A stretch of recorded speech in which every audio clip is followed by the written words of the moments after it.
Subscribe now and press the bell icon. Never miss an update. So hello everyone. Last lecture में हमने discuss किया था basic active low pass filter. So इसका disadvantage क्या था? इसका डिसएडवांटेज ये था कि जब भी ये फिल्टर हम हाई फ्रीक्वेंसी में यूज करेंगे तब तक तो ठीक है, क्योंकि अगर इसकी फ्रीक्वेंसी की बात करें तो जो कैपेसिटेंस होता है ये लो फ्रीक्वेंसी में ओपन सर्किट की तरह बिहेव करता है, क्योंकि कैपेसिटेंस यू ऑल नो क्या होता है, जे ओमेगा सी. अगर हम इसको देखें तो इसको लिख सकते हैं जे ओमेगा की जगह लिख सकते हैं 2 पाई एफ सी. अगर ये फ्रीक्वेंसी लो हो गई, इट मीन्स अगर ये फ्रीक्वेंसी ज़ीरो हो गई, तो अगर ये ज़ीरो हो जाएगी तो हमारा ये इन्फिनिटी आने लगेगा, और ये इन्फिनिटी आएगा तो इसका मतलब यहाँ से जो करंट जा रही थी ड्यू टू हाई कैपेसिटेंस, ये करंट इसको क्रॉस नहीं करेगी कभी. तो उसकी वजह से क्या होगा, ये behave as a open circuit. यानी अगर इतना ज़्यादा हो जाएगा, करंट ही नहीं पास करेगी, तो हम कहेंगे ये ओपन सर्किट की तरह बिहेव करेगा. तो ये सर्किट लो फ्रीक्वेंसी में यहाँ पर कैपेसिटर ओपन सर्किट की तरह बिहेव करने लगता है. ये इसका ड्रॉबैक था basic active low pass filter का. तो इसको रिमूव करने के लिए हम पढ़ते हैं first order low pass active filter.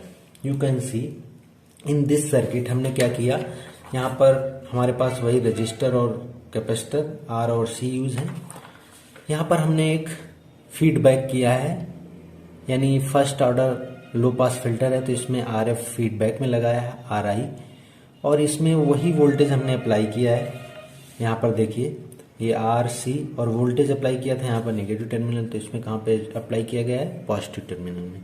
It means ये हमारा नॉन इन्वर्टिंग एम्पलीफायर की तरह वर्क करेगा, जिसमें कि इनपुट हमने दिया है पॉजिटिव टर्मिनल में, आर और सी यूज किया है सिमिलर. बट यहाँ पर क्या है, इन्वर्टिंग टर्मिनल में हमने रेजिस्टेंस फीडबैक में यूज किया है और आर आई इनपुट रेजिस्टेंस की तरह यूज किया है. तो इसको सॉल्व करेंगे. सो देखते हैं इसको कैसे सॉल्व करेंगे. सिंपल. तो हम इस basic active low pass filter की जगह इस ड्रॉबैक को रिमूव करने के लिए हम लोग क्या पढ़ते हैं, हम लोग पढ़ते हैं फर्स्ट ऑर्डर लो पास एक्टिव फिल्टर. तो ये कैसे होगा, तो सिंपल अगर इसको सॉल्व करना है तो हमें ये पता है कि वर्चुअल ग्राउंड मेथड की हेल्प से जो इस पॉइंट का वोल्टेज होगा, जिसको हम एज्यूम कर लेते हैं कुछ V एज्यूम कर लें, यही V सेम वोल्टेज कहाँ का होगा, ऊपर वाले नोड का यहाँ पे, क्योंकि due to virtual ground method we can find out the value. तो सबसे पहले हम ये V फाइंड आउट कर लें कि V कितना होगा. V फाइंड आउट हो जाएगा तो यहाँ पे पुट कर देंगे. तो हमें पता है यहाँ से कुछ करंट एज्यूम कर लेंगे I1, और इसमें कुछ करंट एज्यूम कर लेंगे I2. ठीक है, एज्यूम करते हैं यहाँ से कुछ करंट जा रही होगी और इस तरीके से आउटपुट में पहुँच रही होगी. सो हम इस नोड पे KCL लगाएंगे, बट KCL के लिए हमें कौन सी वैल्यू चाहिए, V की वैल्यू फाइंड आउट करना पड़ेगा. तो सबसे पहले हम V फाइंड आउट कर लेते हैं क्या होगा. तो how we can find out V simply हम with the help of voltage divider rule से फाइंड आउट कर सकते हैं. तो ये V हमें किसके क्रॉस फाइंड आउट करना है, इस कैपेसिटेंस के क्रॉस. ठीक है, तो अगर इस कैपेसिटेंस के क्रॉस हमें वोल्टेज फाइंड आउट करना है, तो वोल्टेज डिवाइडर रूल कहता है कि जिस ब्रांच में हमें फाइंड आउट करना होता है उस ब्रांच का हम क्या करते हैं, कैपेसिटेंस ले लेंगे, यानी XC ले लेंगे. इस ब्रांच में फाइंड आउट करना है V, तो XC हो गया, इनटू इस ब्रांच के सामने वाला वोल्टेज. तो सामने वोल्टेज कितना दिया है, ये दिया है Vin. तो अगर यहाँ पे Vin दिया है तो इनटू क्या हो जाएगा, Vin अपॉन इस पूरे लूप का टोटल कितना इम्पीडेंस होगा वो लिखना है. तो इस पूरे लूप का टोटल इम्पीडेंस क्या होगा, R प्लस XC. ठीक है, अगर इसको सॉल्व कर लें और तो इसको क्या लिख सकते हैं, इसकी जगह लिख सकते हैं 1 upon J omega C into Vin upon R plus 1 upon J omega C. So यहाँ से हमारा एलसीएम लेंगे तो J omega C cancel out हो जाएगा. तो यहाँ से आने लगेगा Vin upon 1 plus J omega RC, ये आने लगेगा. ये हमारा V वोल्टेज आएगा इस नोड का.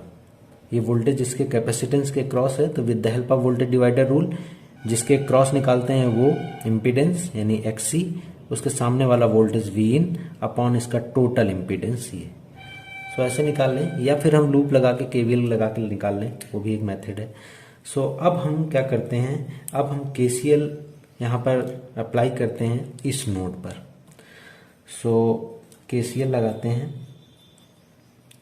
और KCL लगाएंगे अगर इस नोड पर, तो हम देखते हैं KCL क्या कहता है, incoming current at any node is equal to the outgoing current. तो इनकमिंग क्या है I1, इससे बाहर कौन सी जा रहा है I2, इधर कोई करंट नहीं जाती है due to high impedance.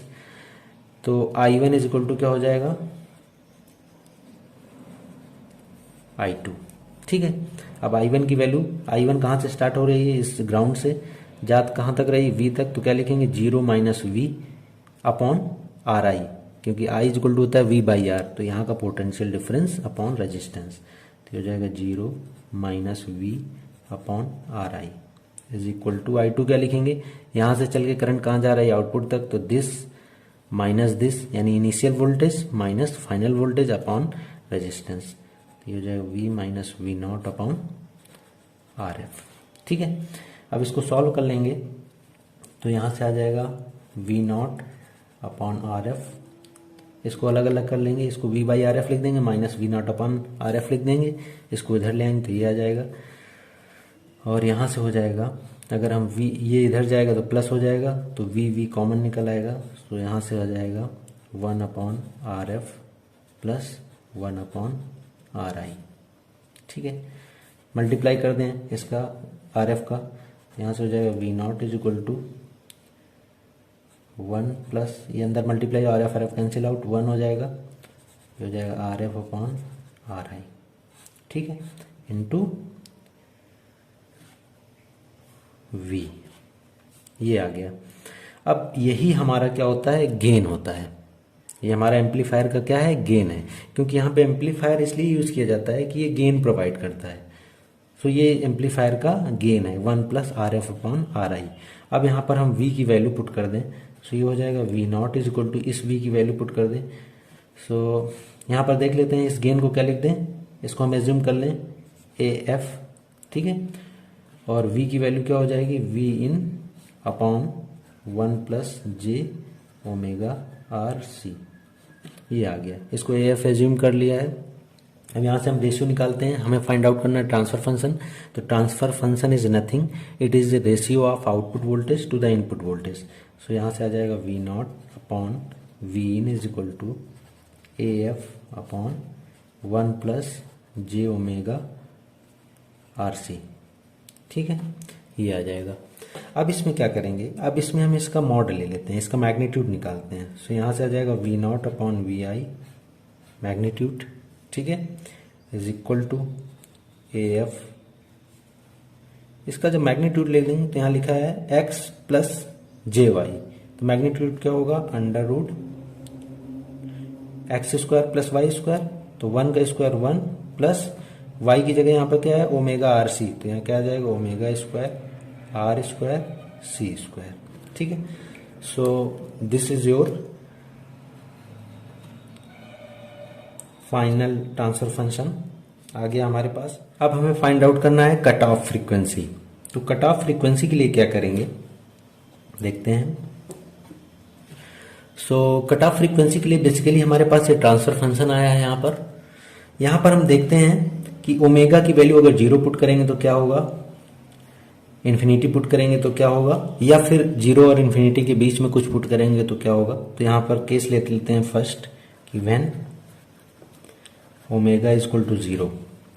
So omega is equal to 0 होगा तो ये ट्रांसफर फंक्शन क्या आएगा आपका V not upon V in mod क्या आएगा, यहाँ 0 पुट कर देंगे, 0 पुट करेंगे तो 1 प्लस 0 0 हो जाएगा, 1 प्लस 0 1 हो जाएगा, अंडर रूट लगा तो यहाँ पर AF आएगा। इट मीन्स इसकी मैक्सिमम वैल्यू AF आने लगेगी।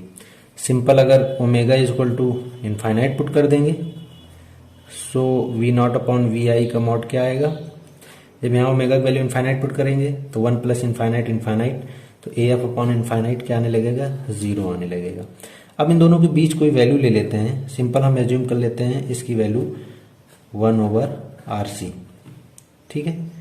अब वी नॉट अपॉन वी आई क्या आएगा, यहाँ पे 1/RC रखोगे ओमेगा की जगह तो 1/R² C² कैंसिल आउट, नीचे आ जाएगा 1 + 1 2, तो यहाँ पे आने लगेगा 1/√2 यानी AF/√2 आने लगेगा। ठीक है, इसको कैसे लिख सकते हैं 1/√2 × AF। अब यहाँ पे हमें cut off frequency find out करनी है, तो हमें पता है कट ऑफ फ्रीक्वेंसी क्या होती है, अ फ्रीक्वेंसी एट विच जो आउटपुट है,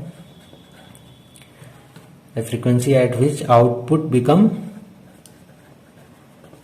1/√2 times of its maximum value। ठीक है, इट मीन्स जब भी हमारा आउटपुट 1/√2 टाइम्स हो जाता है अपनी मैक्सिमम वैल्यू का, तो उस टाइम जो भी फ्रीक्वेंसी होगी वही आपकी कट ऑफ फ्रीक्वेंसी होगी। सो हमारा यहाँ पर देख सकते हैं कि हमारा आउटपुट 1/√2 टाइम्स हो गया है अपनी मैक्सिमम वैल्यू का। ठीक है, तो अगर ये अपनी मैक्सिमम वैल्यू को 1/√2 टाइम्स हो गया है, तो इस टाइम जो भी ओमेगा की वैल्यू होगी वही कट ऑफ फ्रीक्वेंसी होगी। तो इस टाइम हमारी ओमेगा की वैल्यू क्या है, ये है। तो यहाँ पे हम लिख सकते हैं ओमेगा = ω/c। अब इसको सॉल्व कर लें यहाँ पर, तो ω/c = हो जाएगा 1/RC। ω/c की वैल्यू पुट कर दें 2πfc = क्या हो जाएगा 1/RC। ठीक है, इसको और सॉल्व करेंगे तो यहाँ से आ जाएगा fc = 1/2πRC। सो ये आ गई आपकी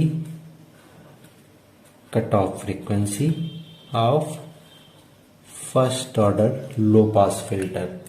ठीक है, अगर इसकी कैरेक्टरिस्टिक्स की बात करें तो ये हो जाएगा फ्रीक्वेंसी, ये हो जाएगी गेन। ठीक है, सो हम देख सकते हैं यहाँ पे जब ओमेगा = 0 है, यानी जब ये ओमेगा = 0 या फ्रीक्वेंसी 0 है तो इस जगह 0 होगा, तो 0 पे इसकी वैल्यू कितनी आ रही है AF, ये मैक्सिमम वैल्यू है AF। ठीक है, जब इनफाइनाइट है तो 0 हम मान लेते हैं कि जब ये ओमेगा की वैल्यू यानी फ्रीक्वेंसी वैल्यू ऑफ इनफाइनाइट यहाँ कहीं रखोगे तो इसकी वैल्यू 0 टेंड करेगी। तो ये कैसे होगा, ये कुछ ग्राफ ऐसे हो जाएगा। ठीक है, फिर ये क्या है ओमेगा = 1/RC यानी √2 टाइम्स, तो हम यहाँ मान लेते हैं कहीं AF/√2 होगा ये। तो यहाँ पर जो भी फ्रीक्वेंसी होगी, यानी जब भी ये अपनी मैक्सिमम वैल्यू का वो √2 टाइम्स होगा, उस टाइम जो भी फ्रीक्वेंसी होगी वही आपकी क्या होगी, कट ऑफ फ्रीक्वेंसी होगी। तो ये हो गया आपका लो पास फिल्टर की कैरेक्टरिस्टिक्स। ये आपका क्या है, पास बैंड, और rest of greater than fc में क्या होगा, स्टॉप बैंड, जहां पर कोई फ्रीक्वेंसी पास नहीं करेगी। तो this is your first order low pass filter. सबसे पहले हमने केसीएल की हेल्प से ट्रांसफर फंक्शन निकाला है, उसके बाद उसका मैग्नीट्यूड ले लिया है, उसमें हमने 3 वैल्यू पुट करी है, और जिस वैल्यू में हमें 1/√2 टाइम्स हमारा आउटपुट आ जाएगा वही फ्रीक्वेंसी कट ऑफ फ्रीक्वेंसी होगी, तो उसी को ओमेगा = ω/c लिख दिया है। उसको सॉल्व करेंगे तो हमारे पास फर्स्ट ऑर्डर लो पास एक्टिव फिल्टर की कट ऑफ फ्रीक्वेंसी आ जाएगी। तो आई होप आप सबके समझ में आ गया होगा। So thank you so much for watching. Subscribe now and press the